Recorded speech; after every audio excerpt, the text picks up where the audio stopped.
right, what's going on, everyone? Good morning. It is January 30th, 2021. This is the end of January recap. We're going to go through what was an impressive week with crazy things happening out there, a lot of emotions involved. Hopefully we're able to temper our emotions and just stay focused and be objective. But we'll really get in through these things. For those of you out there who have been successful with everything that's been going on, congratulations. And hopefully that only continues. So let's go ahead and get this started.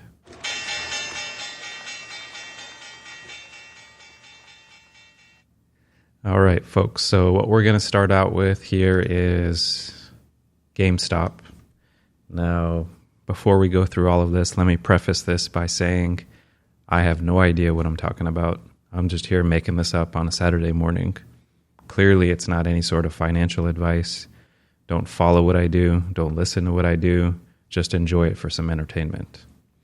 Now, anyways, with that out of the way, now GameStop, everyone now, including family members, people who aren't really involved or engaged in any of this, have all heard about this. So this is clearly now mainstream. Now, what I think here is going on, and again, this is speculation, this is purely my opinion, is several things. Now, what is going on with Reddit is absolutely admirable. I personally have a position in GameStop in which I'm contributing my part and holding the line, but I don't believe that Reddit alone is the factor in keeping this up or pushing this up. You know, what has been happening with the brokerages, stopping the ability of retail traders to be able to purchase shares in this? How can the stock on Friday rise so significantly, up 67%, despite there being strict limitations on many retail traders? Even if you wanted to leave Robinhood, you wanted to establish an account elsewhere, you would have to theoretically transfer your positions over if that's what you were going to do, if you were going to hold the line, and you would have to wait for that to happen. That would take several days. And then we have to think about, okay, what if you want to open a new position somewhere else at a new brokerage? You would have to deposit the money. Now, what really is happening out here? How much dry powder or extra capital do the retail investors have? Certainly they may have some, and that may be contributing and helping out with this. However, what could happen is if you envision a scenario, which is clearly playing out, of retail investors with a finite amount of capital going against an infinite amount of capital from hedge funds. These hedge funds can lever up. They can get borrowing from banks that retail investors never could. So clearly there must be something that's going on here behind the scenes in which you have infinite capital, meaning alternative hedge funds, going against infinite capital.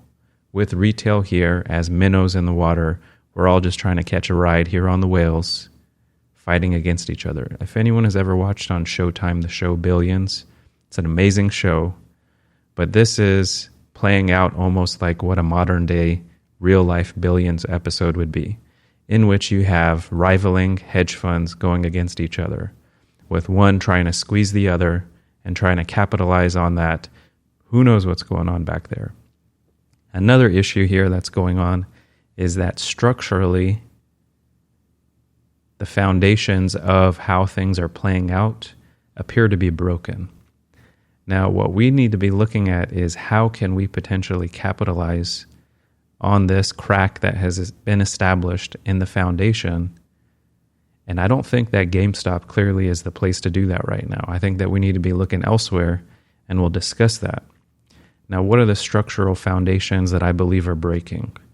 Now, if these hedge funds are shorting this, and if they're shorting it on margin, let's say they have $1 billion, but they've levered up $6 billion worth on a short. If they don't have that $6 billion to cover their position, then they're going to be in trouble. They're not going to be able to pay back their losses. They would then have to go to a bank and borrow that money to then be able to pay that. Now, the issue is that if you are long and on the opposite side of the trade, if you are successful in winning on that position, if the opposite side of the trade is unable to get the money, deposited it into the account, have that account then transfer that money into your account, there is going to be a huge hole which is in there. And that's what I believe is happening, that there is no money out there to cover potential losses. So what needed to happen here, which was unfortunate and should never happen, but it appears to have been that these brokerages did not want to be involved in such a situation. So if the people who are on the bad side of this trade didn't have the money, they needed time to go to the banks, be able to get the money to cover these potential losses. These losses then would go to the clearing firm, and the clearing firm would then be depositing it into, let's say, your account. If that money doesn't exist, your brokerage doesn't want to put it up, the clearing firm doesn't want to put it up, the brokerage of the opposite side on the losing trade doesn't want to put it up, and things needed to get shored up. So what are potential ways in which we could look at this and capitalize on this? One, I think GameStop here, this is just very tricky. I would not be looking at options in this personally, just because bid-ask spreads can be extremely dangerous. Volatility is incredibly high. If we look at the chain here going out into next week, you can see there's large open interest next week at the 570 strike. But look at the premium on these, $67, $69. This is a pretty high premium that could certainly work in your favor, but it could easily evaporate. Now, what could potentially happen? Now, my hypothesis is that, and this is a growing hypothesis out there, that positions may need to be liquidated elsewhere to cover this. And if positions are being liquidated, then the rest of the market is going to go lower to cover the losses that could be occurring here in GME. And what it looks like is that there is the potential, at least for a short term. Okay, we're not going to be looking at this and saying, okay, we're full-blown bearish. But if we look at chart after chart, right now it looks as if there's time for a pullback. And this pullback, it may actually be only very short. Now, my hypothesis is that we may have a gap down on Sunday evening. And if we gap down on Sunday evening, this may even continue with further sell-off on Monday and possibly even into Tuesday. I'm currently positioned in a way to capitalize this. I'm also holding the line with the brothers on Reddit just as a token of admiration to what it is that they're doing. Now, what I would say is that if you look at the SPX, we've clearly just blown right through the 20-day simple moving average. What we had on Thursday, January 28th, was a relief rally from that big move lower.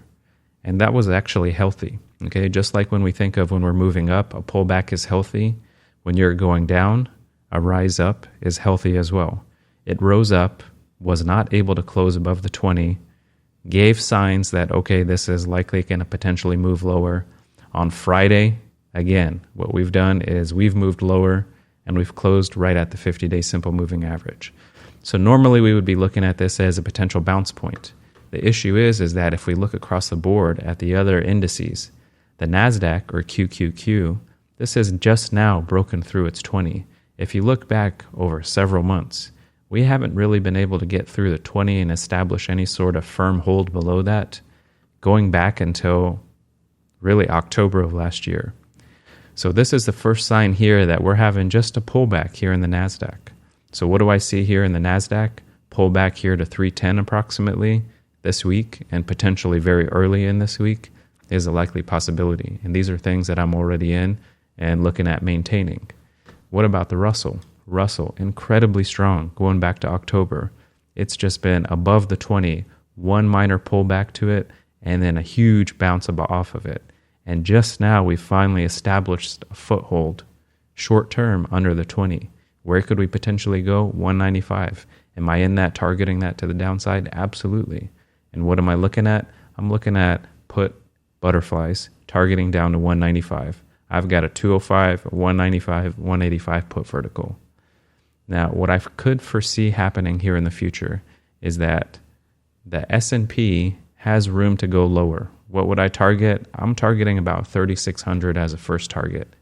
And one is that there is some support. If you go back here looking at a monthly, going back 10 years, that's right about 362 is the level where I could see. So I'd see maybe another 80 to 100 points in the S&P 500 that this could go lower. And that likely would coincide with the NASDAQ coming down here to its 50, IWM coming down to the 50. So if we see these coming down lower, and then we're going to see all of the indices, being the NASDAQ and the IWM, bouncing off of the 50, I think that may be it here for the move for the S&P 500 temporarily. Now, what was happening last week was we were being sold the narrative, and appropriately so, and I was a part of that because I was totally believing it, that these NASDAQ stocks, high flyers, the FANG stocks were going to blow out earnings. And largely they have. Now the issue is that many of these had a tremendous move up. There were upgrades, news article after news article about how Apple was going to do amazing. They did amazing. I believed in Apple as well. But then what there was a pullback. Okay. Now what we have here in the future is that we still have earnings coming up for Amazon and Google on Tuesday. All right. So I'm going to leave that for the moment. And what I'm going to do is just quickly scroll through FANG. Okay. Facebook, terribly weak. Okay. Beautiful bounce here off the 200.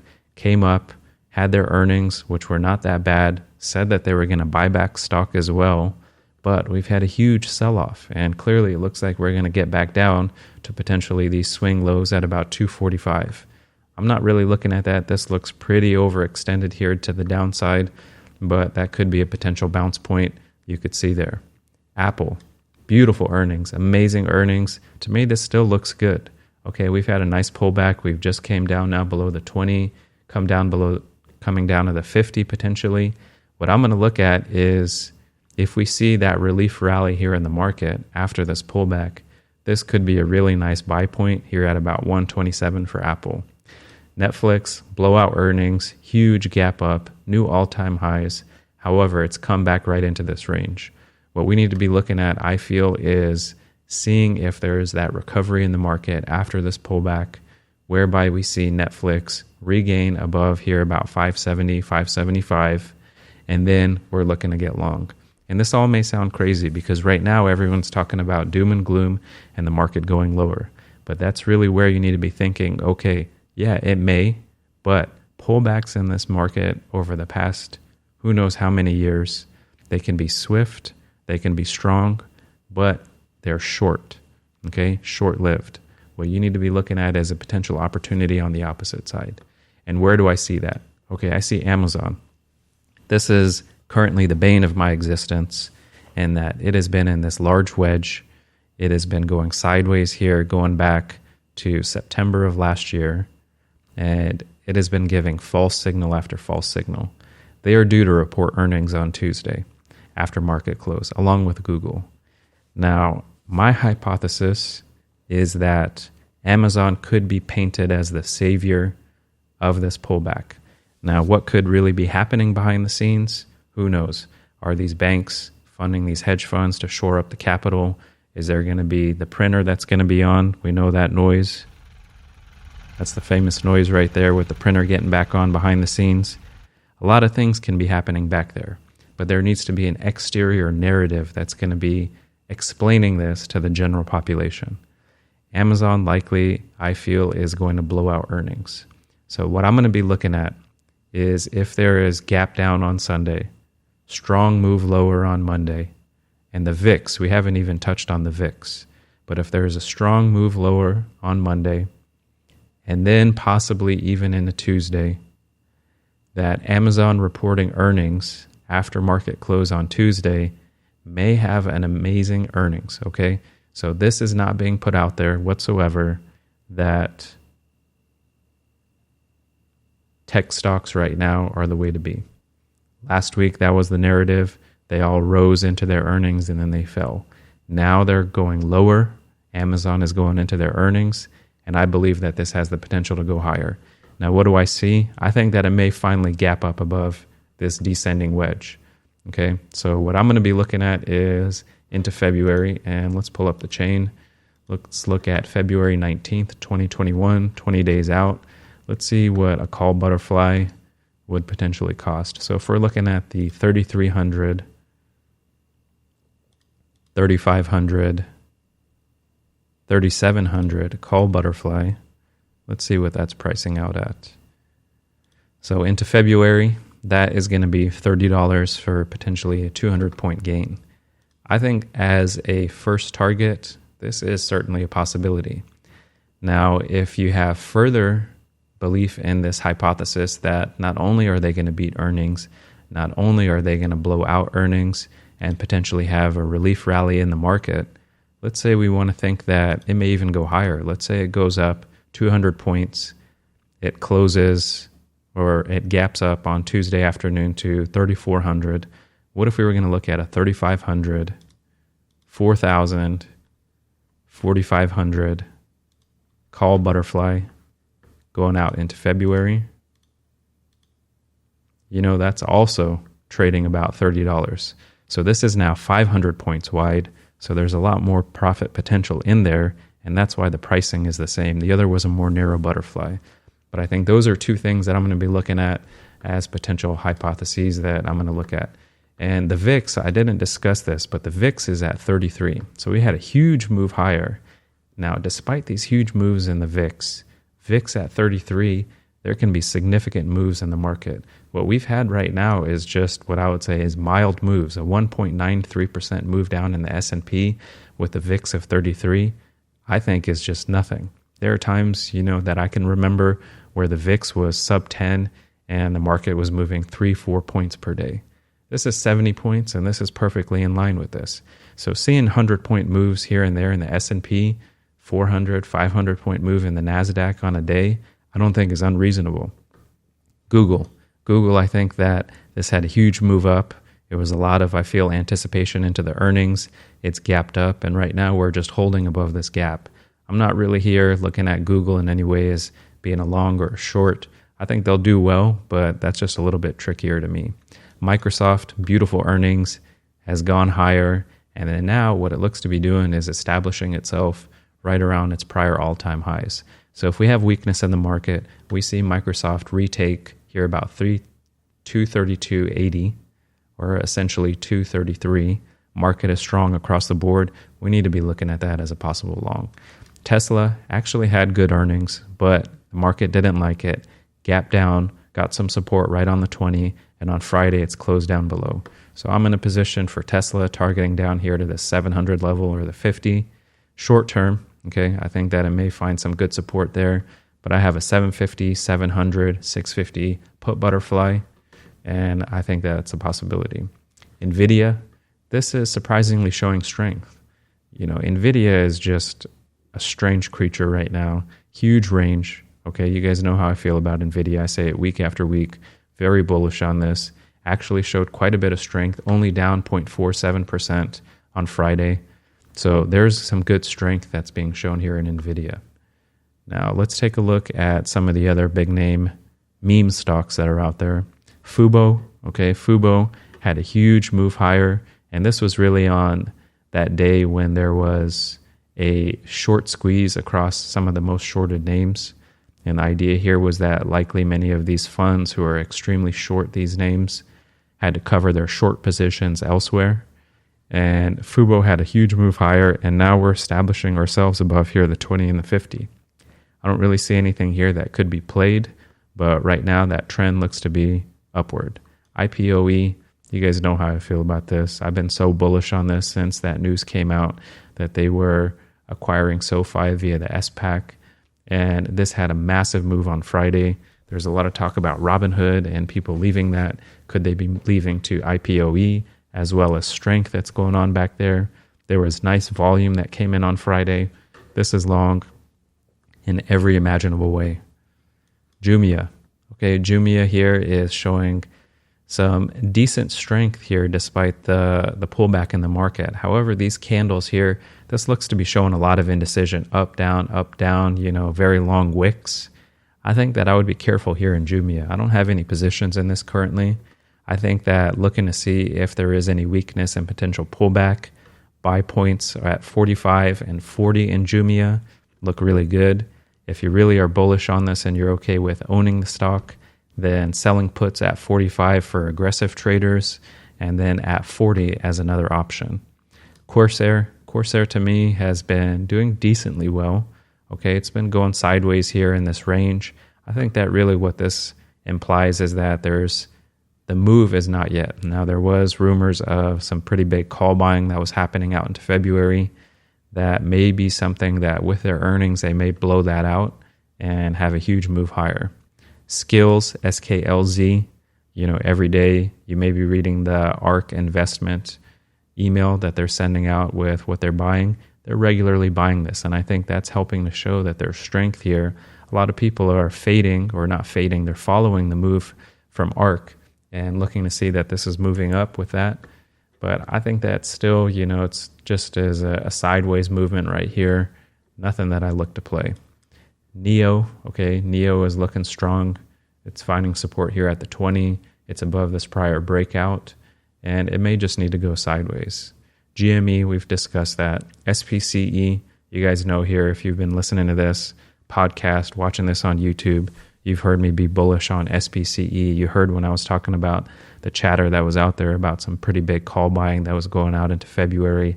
Amazing move, okay? Incredible move. But I think this needs to just chill out, go sideways for a bit. I don't really see anything in here for a play. Hopefully you are out there and you are in SPCE. You got a piece of that move. If you did, congratulations. DraftKings, this is one. DKNG. I had been looking at this, and this is just messy. It's got a lot of false signals here at this 56.50, 57 level. Just very poor ability to break out above this. I think this is now just a stay away. BlackBerry, I discussed this in the last video, and we were pretty bullish on this going back on a farther chart. Had a beautiful move upward. Hopefully people were able to win something off of BlackBerry, but right now I don't really see anywhere that this is going to be going. So that's really my summary. Hopefully I kept it a little bit short this week.